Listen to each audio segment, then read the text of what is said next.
임진록 그러면은 우리가 익히 다루고 있는 전쟁 어떤 전쟁을 다루고 있어요? 임진왜란. 그렇죠. 임진왜란. 그래서 임진록의 제목 임진은 알고 있는 임진왜란이다. 이 정도는 우리가 알고 있는 건데 그 임진왜란이 우리한테 무슨 의미가 있냐?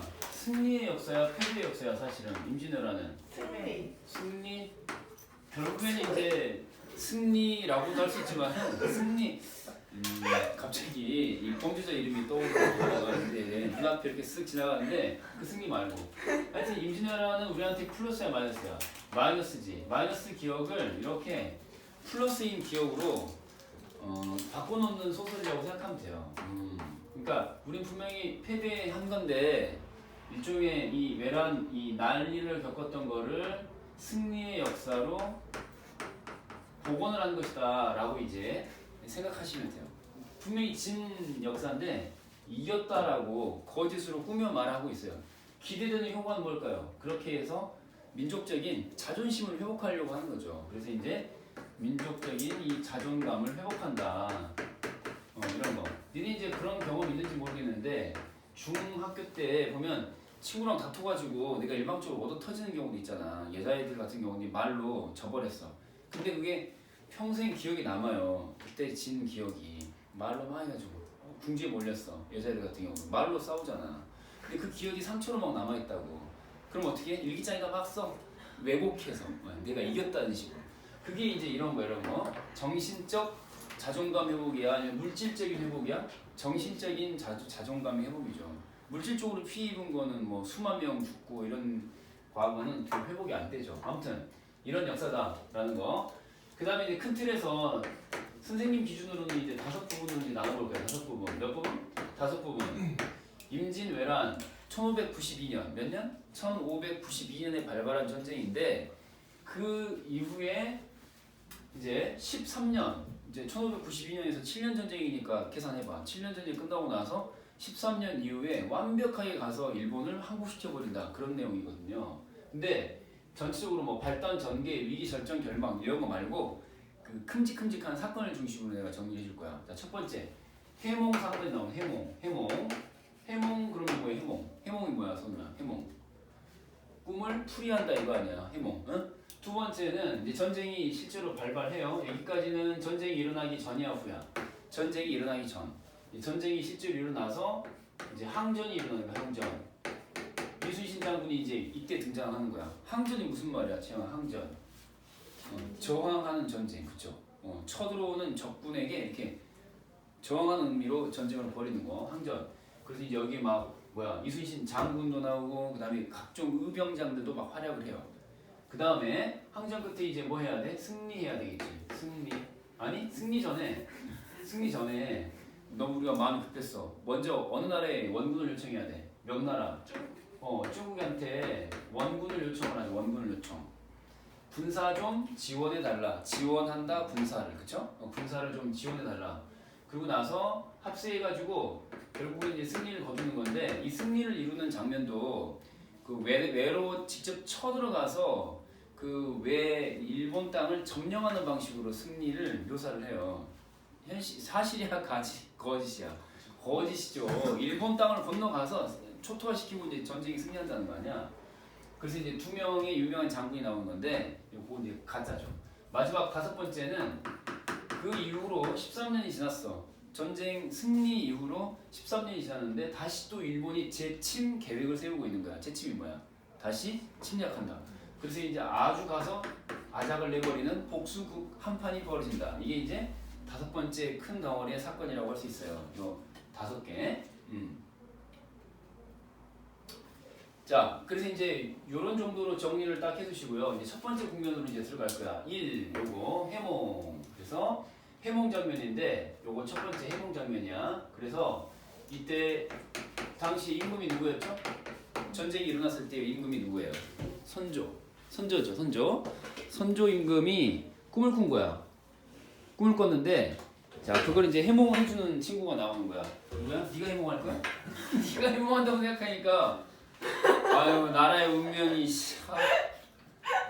제가 제수할 꿈입니다. 그딴 식으로 할 거 아니야. 자, 선조가 꿈을 꿔요. 꿈을. 그래서 그래서 선주가 꿈꾼 거를 이렇게 꿈이라고 써볼게요. 선주가 꿈을 꾸는데 이 꿈을 풀이를 합니다. 그래서 꿈풀이를 두 글자로 뭐라 그래? 해몽 한다. 누구 하느냐? 우의정 벼슬을 지닌 사람. 우의정. 좌의정 말고 우의정. 최일경이라는 신하가, 최일경이라고 하는 신하가 해몽을 합니다. 뭐라고 해몽을 하느냐? 이것은 일본이 쳐들어올 꿈입니다. 그래서 외국의 침략, 두 글자로 줄이면 뭘까요? 외침이라고 써볼게. 뭐 큰 소리를 내서 뭐 소리를 지르다 뭐 그런 뜻이 아니고 외국이 침략한다 뭐 이런 거 줄여서 지금 쓴 거야. 외침. 혹시 몰라서 다시 써본다. 외국이 침략할 꿈입니다. 라고 이제 얘기합니다. 그러니까 선조가 좋아할까 싫어할까? 고마워. 네 덕분에 전쟁을 막을 수 있게 됐구나. 고마워. 이렇게 얘기할까? 무슨 개소리야? 저 조그만 나라가 우리 왜 쳐들어와? 그러면서 무시하는 거죠. 너 지금 나하고 장난치는 거야 뭐야? 장난해? 너 꺼져. 그러면서 유배 보내버려요. 그래서 유배길이 오릅니다. 귀향을 간다. 귀향살이를 어디로 가느냐? 부산으로 갑니다. 부산. 이 소리를 듣는 순간 이제 뭡니까 서연이 되게 자존심 상하겠죠. 본인이 그래도 공부하고 있는 지역인데 어떻게 부산이 부산 아니거든요. 부산 언저리. 언저리 아니에요. 언저리 이 부산 저희 이게 경북이에요. 경북. 네 알겠고요. 지도상에서 보면은 이 꼬리 부분 살짝 맞아. 꼬리 부분 여기 있는 거 아니에요? 여기나 뭐 거기나 도친 개친이죠 뭐. 왜? 도심에서 멀어진다는 점에서 하나에서 멀어진다는 점에서는 마찬가지죠. 아무튼 여기가 왜 유배지냐 이상하죠?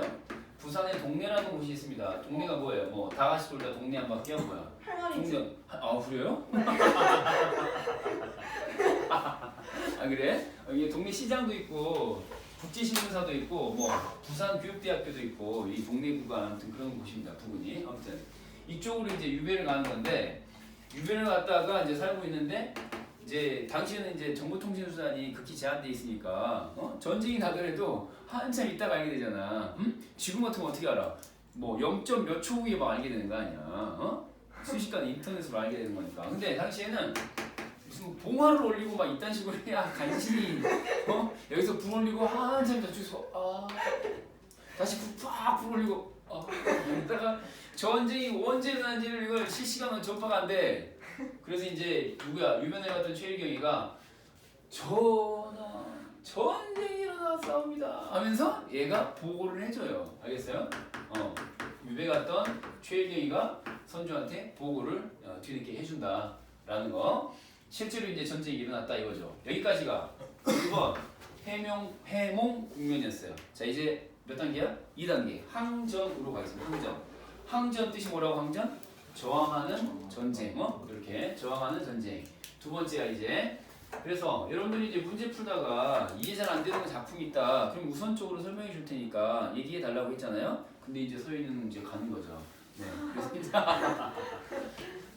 앞으로 개인적으로도 건투를 바랍니다.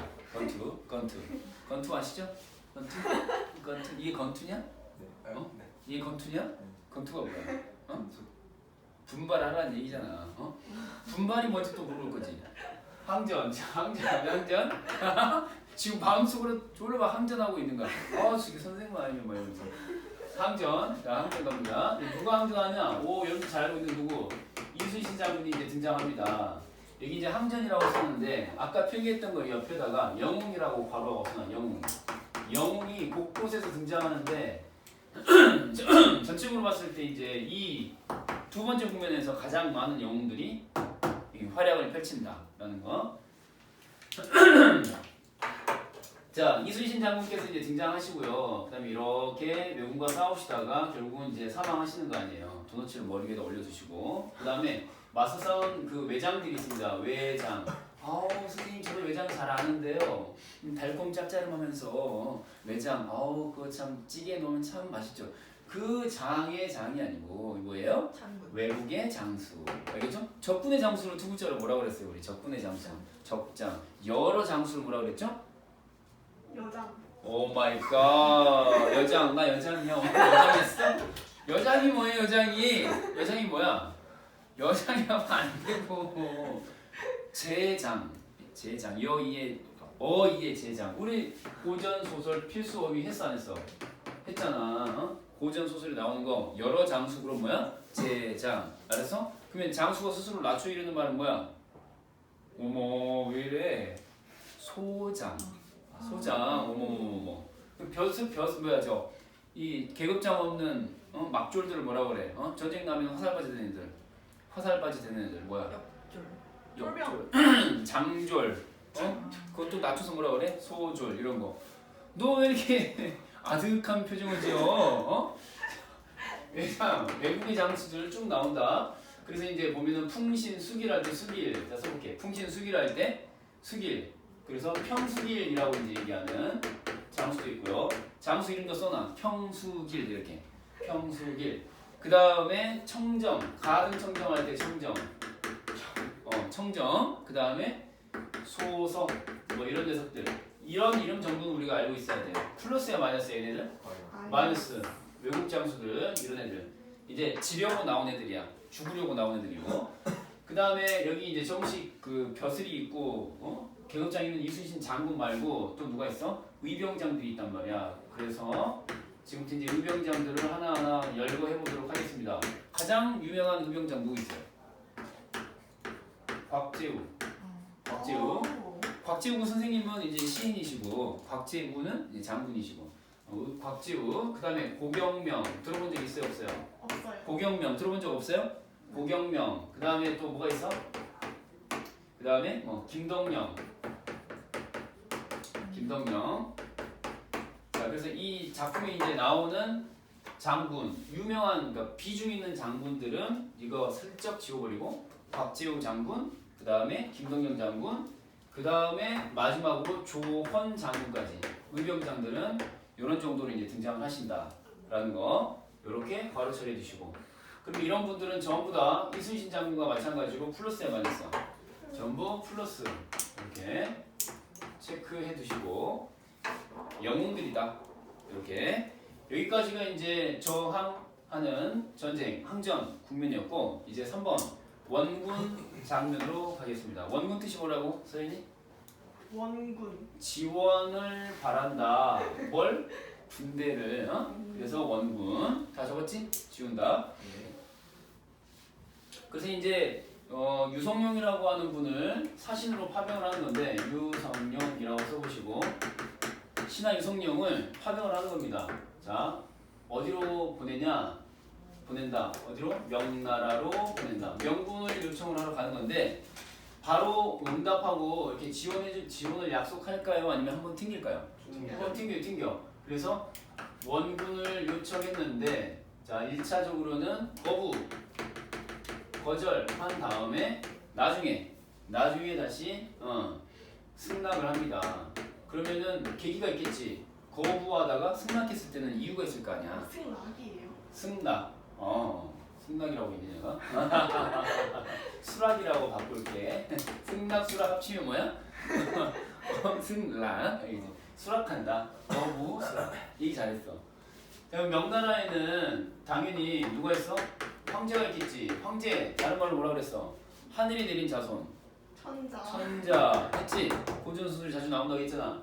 천자랑 그 다음에 장군이 있습니다. 장군 이름 뭐야? 이여송. 약간 담배 느낌이 나죠? 이여송 장군 황제. 근데 둘이 또 똑같은 꿈을 꿉니다. 똑같은 꿈을 꾼다. 자, 이름을 이렇게 연결하는 느낌으로 이렇게 괄호를 연결하는 느낌으로 꿈을 같이 꿀 거야. 자 똑같은 꿈을 꾸는데 꿈속에 누가 나오느냐? 삼국지 유명한 장수들 3명 있지. 누구 있어? 삼국지에 나오는 장수. 유비, 관우, 장비. 가운데 관우가 등장합니다. 그래서 풀네임은 관운장이라고 이제 써볼게요.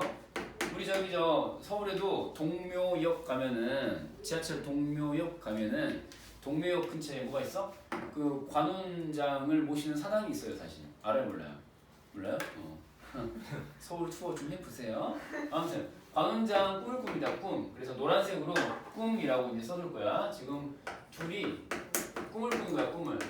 그래서 관운장이 천자한테도 얘기하고 이여송한테도 얘기해서 야 파병해. 그러니까 예스 알겠습니다. 그리고 이제 수락을 하게 된다.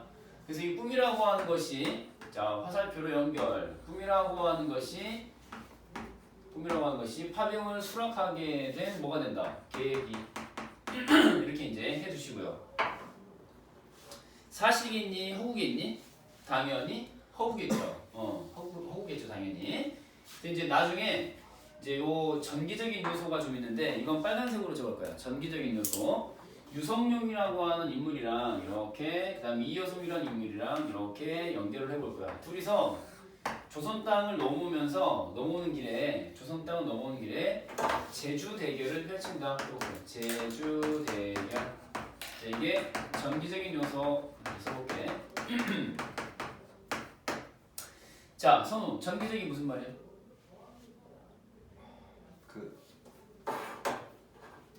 기이하다. 현실 비현실? 비현실적인 얘기가 나온다. 도수를 부린다 얘기야. 쉽게 말하면은 호이? 그러면서 도수를 부린다. 누구처럼? 둘리처럼. 알겠죠? 둘리처럼. 자, 이렇게 이제 정리를 하시면은 세 번째 원군 장면까지 이제 마친 거야. 알겠지? 자, 이제 네 번째 가는 거야. 이제 승리. 그러니까 뭐 춤을 춰야 될 것 같고, 뭐 빅뱅 뭐 이럴 것 같고. 그렇지만 그거하고 아무런 상관이 없는. 알겠죠? 자, 이제 일본 땅으로 건너갑니다. 이걸로 끝이 아니야. 자, 이건 이제 이것도 빨간색으로 써놓을까? 맞아, 하나 써놓자. 이여성이라고 하는 인물이 사실은 플러스야 마이너스야? 사실은 마이너스. 이거 굉장히 중요한 출제 포인트야. 자, 별표를 양쪽으로 두 개를 붙여. 이여성은 조선을 구하러 왔는데 플러스가 돼야 되는 거 아니냐? 근데 마이너스예요. 왜 마이너스냐? 이 시기가 조선 땅에 오면서 말이야. 조선 땅에 오는 길에 자 전쟁 후에 자 써볼게. 전후에 전쟁이 끝나고 나서 조선 산천을 다니면서 조선 산천 혈맥을 끊어요. 혈맥 끊기. 이거 마치 뭐가 떠올라? 니네 뭐 떠오르는 거 없냐? 일제시대 때 일본 놈들이 우리 조선의 그 전기를 다 훼손하려고 그 유명한 그 전국의 그 각지의 그 큰 산들 찾아다니면서 정상에다가 말뚝 박은 거 알아 몰라? 아직도 덜 뽑은 게 있을 수도 있어요. 그 발견된 건 다 뽑았는데 막 지리산 천왕봉 이런 데 있잖아. 막 태백산 어디 막 거기다가 쇠말뚝을 막 다 박아놨어. 그러니까 풍수 지리설에 따르면 뭐 이런 게 있잖아. 그 나라의 중요한 혈맥, 그 중요한 자리를 딱 끊으면은 그 나라의 운명이 다한다. 이런 설이 있잖아. 들어본 적 있어 없어? 없어요? 하여튼 일제 그 나쁜 놈들이 우리 조선한테 했던 짓거리하고 비슷한 거를 이 임진왜란 직후에 이렇게 했다라는 이제 얘기를 설화를 전해주고 있는 거야. 그래서 이제 이야기 속에서는 이효성은 플러스 인물이야 마이너스 인물이야 일단 기억해. 뭐 마이너스 인물이다라는 걸 기억해야 돼요. 도와주러 왔다가 조선 산천의 혈맥을 끊는다. 근데 더 중요한 게 뭐냐면 자, 양방향 화살표. 또 전기적 요소가 나옵니다. 써놔. 전기적. 또 전기적 요소가 나오는데 어떤 거냐? 산신령이 등장을 해요. 알겠죠? 신령님께서 등장을 하셔가지고 혼내줘요. 플러스 인물이야 마이너스 인물이야 신령님? 플러스 인물. 그래서 내 이놈 이 여성아 넌 죽어서 다음에 피우다가 또 죽어라. 그러면서 이 여성이한테 졸라 이제 이렇게 혈맥 끊으려는 시도를 무위에 그치게 만들고 혼내줍니다. 그래서 이제 여기다가 혼냄이라고 써놓을게요. 신령이 혼내줍니다. 통쾌하게. 자, 요것도 기억해야 돼. 자, 이제 몇 번째 승리 국면으로 이제 들어가는 거야. 여기까지가 원군 그리고 후속 이야기까지 여기다 더해놓은 거야. 전기적 요소가 분명히 있다. 이효성은 좋은 놈인 것만은 아니다. 기억해야 돼. 항상 그래요. 강대국은 늘 좋은 이미지만은 있을 수는 없다. 자, 이제 4번 갈 거야. 승리. 자, 이게 이제 일본 땅으로 건너가는 건데 장군들 두 분 이름을 적어놓도록 하겠습니다. 김시성이 있고요. 강시성이 있습니다. 써볼게요. 김시성, 강시성. 자, 그래서 김은서 장군이랑 그다음에 강홍립 장군이랑 이 장군님께서 등판하셔가지고 일본 땅으로 건너갑니다. 띠. 그래서 도일이라고 써볼게요. 도일. 도일이 무슨 말이에요? 건너간다. 그 건너간다라는 뜻의 도자 이렇게 쓰고 건너도자. 공무도하 그럴 때 뭐야? 공무도하 무슨 뜻이야? 공무도하. 공 그 뒤에요.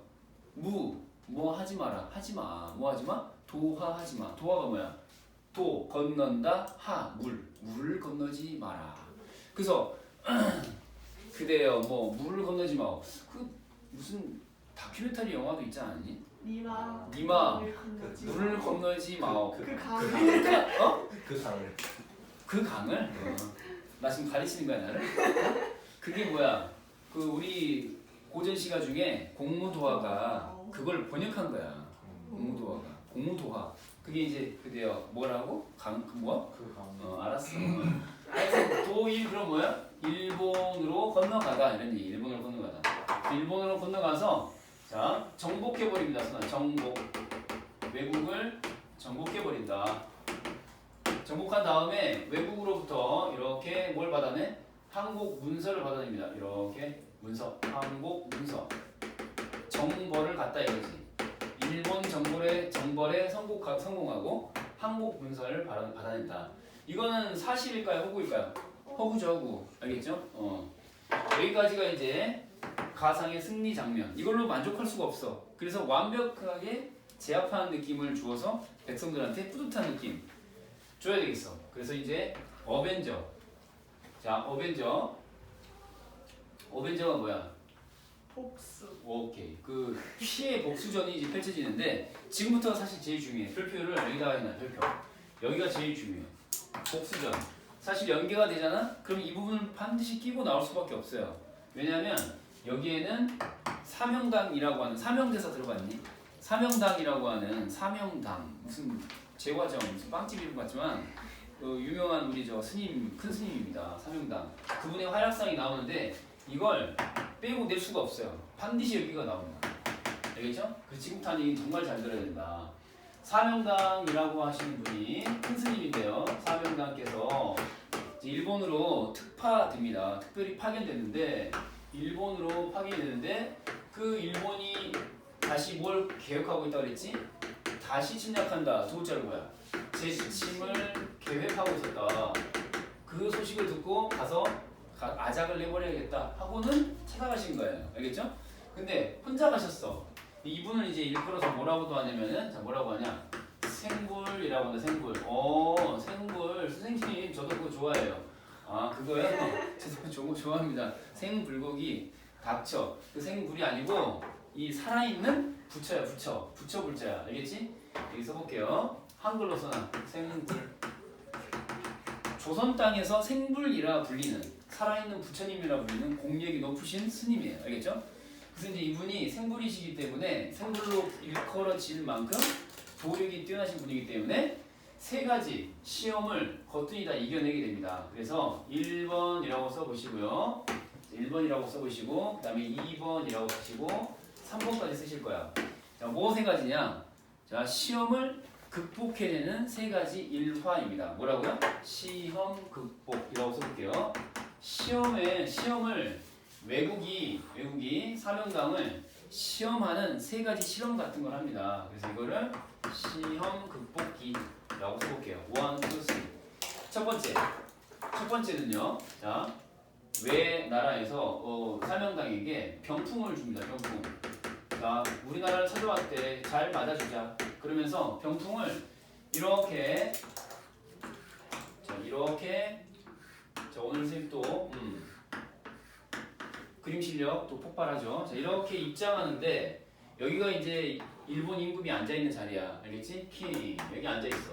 이 자리에 입장하기 위해서 지나오는 길에다가 양편에다가 이렇게 숱하게 많은 병풍을 세워두는 거야. 병풍이 무슨 말이야? 바람 먹는 거 바람 막는 거. 아, 기능이 바람막이에요. 방 안에 있는 건데 바람을 막아. 아, 그런 거예요. 장식용이잖아. 일종의 가구야, 가구. 가구 같은 거라고. 그 양반들 사극 보면 딱 이렇게 앉아 있으면 뒤쪽에 쫙 배경에 있는 그 그림도 있고 그림도 그려져 있는 그림 그려져 있고 글도 써 있는 그런 액자 같은 거 있잖아. 그 바닥에 세우는 거. 이해돼요? 그런 거야. 바닥에 세우는 그림판 정도를 이해하시면 돼요. 그 병풍을 몇 개를 세워놓느냐? 18,000개 써봐. 18,000개를 세워둡니다. 환영합니다. 그러면서 이렇게 양편에다가 18,000개를 세워두는데 거기에다가 뭘 새겨두냐면 글을 다 써놔요. 글을. 계획이 있었죠. 자, 이 글을 지나오면서 혹시 보지 못하였는가? 라고 하면서 왕이 물어보는 거죠. 일본 왕이 지나오면서 그를 혹시 보지 못하였는가? 그러니까 이 사명당께서 뭐라고 하겠어요? 그거 제가 다 봤죠. 그러면서 여기에 적힌 하나하나의 병풍 하나하나에 적힌 글을 18,000편의 글을 다 외워서 만해주느냐? 그렇지는 못하고 빼기 1 18,000개의 병풍 안에 새겨진 글 가운데 17,999개의 글을 암기해냅니다. 왜 하나를 빠뜨렸을까요?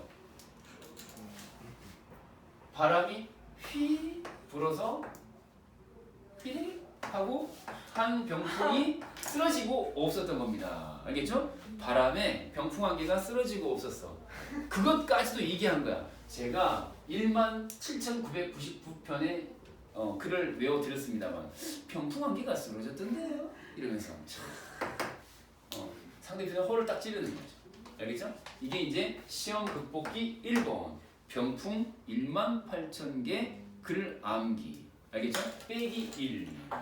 자, 두 번째는 이제 어디로 장소를 옮기냐면은 연못으로 장소를 옮깁니다.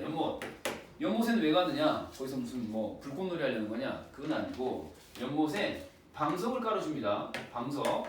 자, 사명단께서 먼 길 오시느라 고생하셨으니까 방석에 앉아서 편하게 쉬십시오. 그러면서 연못 가운데다가 방석을 동동동 띄워주는데 뜰 수 없는 방석을 주는 거죠. 무슨 방석? 유리방석. 유리방석을 물 위에 띄우는 거예요. 그러면 방석이 어떻게 될까요? 꼬르륵 가라앉겠죠. 그 위에 앉아보라는 겁니다. 사명당이 지금 나보고 그걸 하라는 얘기인가? 그러면서 유리방석에다가 일단 바로 착지하지는 않고요. 자기 그 손에 있던 그 염주 있잖아요. 염주가 뭐야? 구슬. 기독교에 무슨 묵주 같은 거잖아. 구슬? 그렇지, 구슬 같은 건데 팔찌라고 생각하면 돼. 팔찌인데 그 나무로 만든 그 구슬 같은 걸 쫙 묶어갖고 있는 거. 그 종교적인 부적 같은 거지 일종의. 그거를 휘릭 던져요. 그래가지고 단박에 유리방석 위에다가 착지. 그걸 먼저 던져놓고 그 다음에 휙 공중부양을 하여 그 유리방석 위로 턱 앉습니다. 착석. 그러면 그 유리방석이 어떻게 될까요? 동동동동동 떠다니겠죠. 그러면서 이쪽으로 갔다가 저쪽으로 갔다가 그래서 무사왕래라는 표현이 나옵니다. 뭐라고요? 무사왕래. 아무 탈 없이 왔다 갔다 하시더라. 알겠죠? 그래서 이제 이 장면도 역시 마찬가지고 시험 극복기에 등장하는 모든 요소들은 전부 다 어떤 성격을 가지고 있는 거야?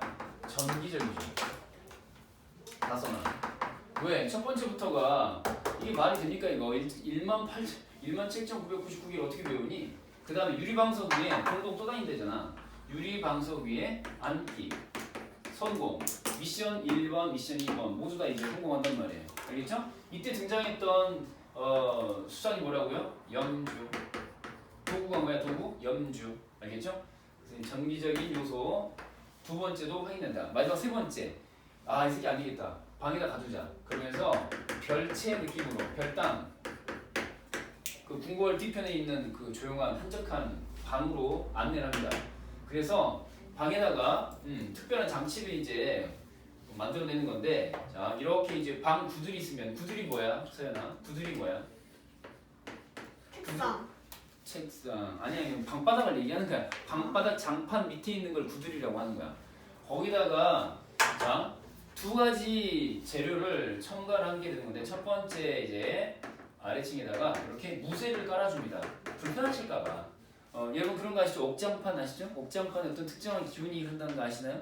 거기다가 무쇠를 또 밑에다가 깔아주는 거, 무쇠를. 그래서 뭐 하려는 거야 했더니 무쇠 밑에다가 다시 또 풀무를 깔아준 거예요. 뭐라고요? 풀무. 그 불 뗄 때 쓰는 도구 있잖아요. 풀무. 불 뗄 때 쓰는 거. 그래서 이제 여기다가 자 드디어 이제 불을 지핍니다. 뭐라고요? 불을 지펴요. 여기다가 불을 지핀다. 그러면 어떻게 될까요? 불이 아궁이를 타고 들어간 불이 풀물을 달군 다음에 다시 뭐예요? 무쇠를 달구고 그러고 나서 장판을 따뜻하게 만들어주겠죠? 장판이 어떻게 될까요? 터져요. 처질 뿐만 아니라 불이 나겠죠. 네, 불이 나겠죠. 이 집을 태워 없애겠다는 얘기예요. 쉽게 말하면 지금 했던 모든 과정이 뭐한 일이야? 이 방을 태워 없애겠다는 얘기였거든. 태워 없애겠다고. 여기 이제 누가 앉아 계세요? 가부좌를 틀고 누가 앉아 있어? 사명대사께서 맨들맨들한 머리로 앉아 있어. 그러면서 불이 지금 어마어마한 온도에 불이 이렇게 타오르는 거거든요. 이 사람이 이제 거의 뭐예요? 통닭구이 이렇게 되는 거죠. 어? 그래서 뭐 요즘에 배달 어려운데 집에서 그냥 스스로 통닭이 되는 이런 느낌이 될 수도 있어요. 근데 살아날까요? 죽을까요? 살아납니다. 어떻게 살아나? 여기서 바롱 그러면서 줌을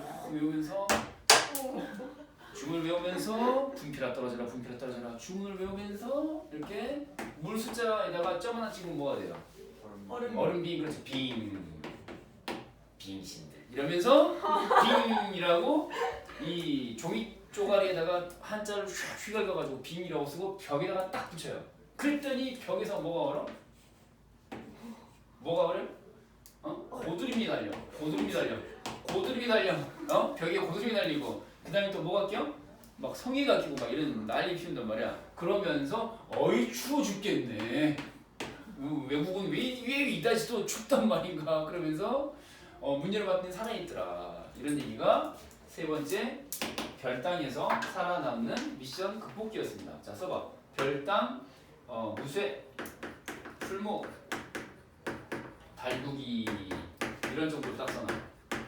자 이러면서 이제 여기서 극복하게 해준 도구 부적 같은 걸 이제 썼다라는 거 한번 써볼게요. 부적 같은 거를 써붙여가지고 살아났다. 뭐라고 썼다고? 빙이라고.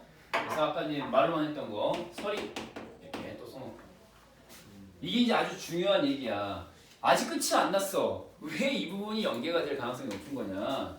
정말 전기적 요소가 넘치고 또 넘치죠. 이 정도 했으면은 일본이 우리가 대적이 안 되겠구나. 야 포기하자 이렇게 할 만도 하잖아. 그래도 포기를 하지 않는 거야. 그래서 이제 자기 힘만으로는 안 되겠다 싶은 사명단께서 자신의 스승에게 시그널을 보내는 거야. 뭘 보낸다고? 시그널을 보내. 시그널을 보내. 누구일까요? 사명단의 스승은 서산대사. 자 써볼게요. 서산대사. 그 밑에다가 써봐. 밑에다가 서산대사라고 써볼 거야. 조선 땅을 향해서 더 안 되겠다 싶어가지고 이제 스승을 찾는 건데 서산대사에게 신호를 보낸다. 시그널을 보낸다. 서산대사한테. 서산대사가 있는 곳이 어디냐 했더니 향이 향긋하게 나는 산에 세운 절이다. 향산사에 이 지대는 서산대사한테 신호를 보냅니다. 뭐 봉화 따위로 올리느냐 그런 게 아니고 절 2번 한 정도. 알겠죠? 뭐 했다고? 재배가 무슨 말이야? 식물 재배야? 재배가 뭐야? 2번 절한다. 저를 아주 공경의 마음을 담아서 이 서산대사가 있는 조선 땅에, 이게 조선이야 일본이 아니라 조선 땅이 향산산을 향해서 절을 2번 했더니 오케이 서산대사가 이제 내 제자가 날 찾는구나. 가서 도와줘야겠네. 그러면서 직접 출동은 안 하시고요. 직접 출동까지는 안 하시고 자 사해 용왕들을 가볍게 부릅니다. 뭐라고요? 동해, 서해, 남해 하여튼 그 북해 하여튼 사해 용왕들을 소집해요. 사해 용왕님들을 다 소집해가지고 4명의 용왕을 불러서 자 이 도구를 2가지 챙기게 하는데요. 도구 2가지가 뭐냐 했더니 풍운입니다. 뭐라고요? 풍과 운을 챙기게 합니다. 사해 용왕들을 불러가지고 그때 이제 썼던 이 동작 몸동작이 뭐냐 했더니 손끝에 묻은 물을 3번 텁니다. 뭐라고? 3번이니 2번이니? 3번 맞네요. 3번 뿌립니다. 3번 뿌림. 손끝에 물을 묻혀서 3번 뿌립니다. 이게 일종의 그 제의적 요소라고 할 수 있는데 그 손끝에 물을 묻혀서 3번, 1번, 2번, 3번 뚝이니까 사해 용왕들이 신호를 받고 네 알겠습니다. 명령에 복종하는 거예요. 졸라 장기적이죠. 자 그래서 또 하나 써놔. 전기절이다. 도수를 부리는 거니까요. 거기다가 용왕들이 출동해서 계속해서 전기적 요소들이 이제 나타나는 거죠. 풍이 뭐야? 풍이 바람, 우는 모양. 구름. 그러면 일본 땅에는 무슨 일이 일어날까요? 사회 용왕들이 출동을 했어. 어디로? 외국을 향해서 출동을 해가지고 바람과 구름을 거느리고 갔으니까 일본 땅에는 뭐가 일어날까요? 태풍. 그렇지. 큰 바람이 일고 비가 억수같이 쏟아집니다. 큰 비가 쏟아지고. 동시에 또 아까 뭐야? 그 사명당께서 고드름 월계 있잖아. 그 이상으로 엄청나게 큰 얼음덩이를 하늘에서 막 쏟아지게 만듭니다. 그래서 외국이 이제 어떤 상태에 이르게 돼? 거의 함몰 직전에 이르게 된다. 이 배라고 치면은 거의 빠져 죽게 생긴 거야. 섬이니까 섬나라니까 함몰 직전까지 간다. 이렇게 하고 나니까 그제서야 이제 포기하는 겁니다. 아 죄송합니다. 살려주세요. 그러면서 사명당에게 항복 문서를 드디어 제출하게 된다. 유윈 이러면서 이제 이야기가 끝나는 거예요. 이해되나요? 전체적으로 봤을 때 전부 다 뭐야? 정기적 요소로 도배되어 있기 때문에 이 부분을 빼고서 출제한다는 것은 말이 안 됩니다. 사실 이 작품이 출제 확률이 상대적으로 높은데 왜 그럴까요? 지금 국제 정세상 일본에 대한 우리 정서가 극히 그쵸? 반감이 극히 크게 불타오르는 상황이고 이 상황에서 일본에 대한 악감정을 품은 그 출제위원이 들어가는 상황이라면은 이게 또 나올 확률이 더 높은 거죠. 이해됩니까? 이거 잘 봐놔야 돼. 기억할 수 있겠지? 특히 이제 이거는 선생님이 얘기해 준 거는 이 작품의 판본이 거의 40여 종에 이르거든요. 몇 개? 40개의 텍스트가 있단 말이야. 그러니까 버전이 몇 가지야? 40가지의 버전이 있단 말이야. 그러니까 선생님이 말하는 것은 거의 대부분의 판본에 들어가 있는 것들이고, 알겠죠? 그래서 출제가 된다면 나올 가능성이 높은 것들이니까 잘 기억해 놓으란 말이에요. 자, 지웁니다. 기억해 볼게요, 이제. 자, 마지막 사명당의 활약상 제5장면까지 정리해 드린 건데, 이 가운데서 5번이 제일 중요하다는 얘기야. 하나씩 읊어봐. 제1장면 뭐였지? 그치. 최일경, 우의정의 해몽. 두 번째는 뭐였어? 의병장을 비롯한 장수들의 항전. 세 번째, 명군 지원 요청, 원군. 그 다음에 그 강장군, 김장군께서 직접 정벌을 하신다는 복수. 첫 번째 승리. 그 다음에 사명당 선생님께서 그 스승과 더불어서 복수국을 펼쳐주셨던 일대 복수전까지 5장면이었어요. 이걸 잘 외우시면은 시험 대비는 어렵지 않게 된다. 알겠죠? 아 깔끔해. 자 여기서 끝내놓고 좀 쉬도록 하자.